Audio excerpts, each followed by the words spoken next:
Hi, my name's Nick Jennison. I have a quick question for you. Have you heard the expression that tone is in the fingers? It seems to be something that great guitar players say all of the time. Have you ever wondered what that means? And, what is it to have great finger tone? I mean, obviously, a lot of your tone comes from the equipment that you have, but is there a component to the way you play that can affect your tone? I think there is. Take a listen to these two examples.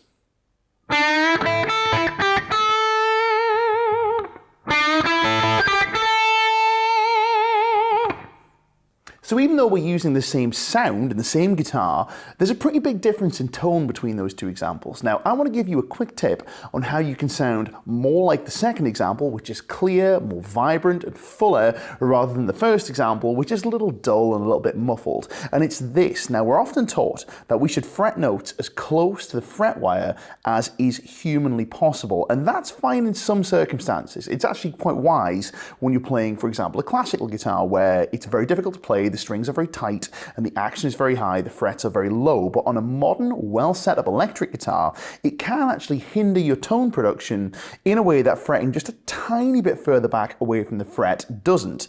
The reason for this is if we fret right up against the fret wire, the skin from our finger can actually roll over the fret wire and slightly mute the tone, which can dampen the harmonics. It can make our tone sound a little bit muddy and a little bit muffled and maybe not as bright and vibrant as we might like. However, if you fret ever so slightly, I'm talking millimeters further back from the fret wire, you get a brighter, more clear tone that interacts better with the amplifier that you're playing with, especially if you're using a little bit of distortion, or in our case, quite a lot of distortion.